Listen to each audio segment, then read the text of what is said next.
قاعد فين انت كده؟ بص يا سيدي، قاعد في العادات الجديده اللي عملوها دي في بور فؤاد او حتى افتح يا ابني.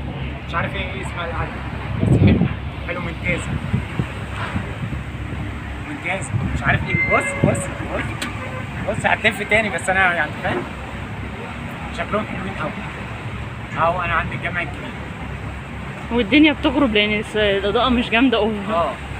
ماشي، تعالى خش عليا بقى عشان عندي حاجه اعملها لك. اقعد قدامينا هنا اهو في الاحمر كده، هنستناك اما تقعد، بس ما تطولناش الفيديو اهو. لا بص يا سيدي، عايزين نعمل فيديو الترند بتاعنا. ايه هو بقى؟ فيديو جميل قوي يعني 5 اشياء. 5 حاجات ما تعملهاش في بورسعيد. 5 حاجات خالص. اول حاجه، ما تروحش سوق السمك. مش ما تروحش سوق السمك، لا روح، بس ما تروحش سوق السمك يوم الجمعه خالص. لان يوم الجمعه هتروح لا هتعرف تسوي ولا تاكل ولا تشوي ولا تنظف ولا تغسل. ما تروحش يوم الجمعه سوق السمك في بورسعيد خالص. اي يوم روحوا تاني يبقى جميل وهادي. 2 بورسعيد ما تروحش تجيب شوكولاته من محمود الفوق عشان ما فيش شوكولاته، مفيش ولا علوش برضه ولا علوش، كلهم بقى السعر واحد. هو عندنا في القاهره، انا واحد قاهره اهو بقول لك هات منه، بس ما ترجعوش تقولي لي بقى مش عارف بكام وعرض بكام. هو نفس السعرين. مش شنط بقى ووجع الشنط ولا بتاع، هات على قدك، لان هو نفس بقى عندنا. تالت حاجه ما تعملهاش، يعني كل شويه يقول لك فطار العيوطي حلو. الفطار ايوه، بس في غيره يعني، مش كل ما يقول لي بص على العيوطي. في مصر حلو كويس، بس وفي اي مكان والله. والله في اي مكان. فطار واحد. 4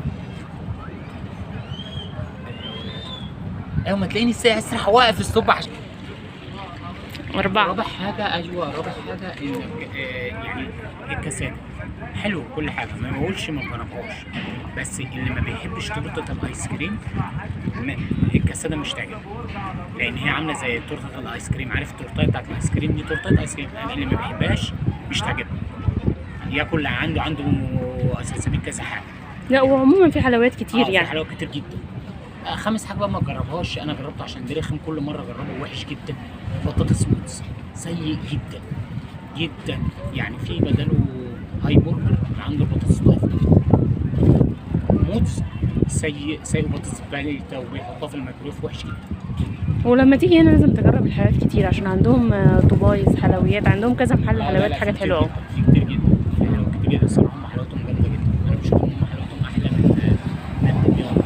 يقول لك دمياط مش عارف، لا انا بحب حلوياتهم احلى. بس هات المعديه وشكرا.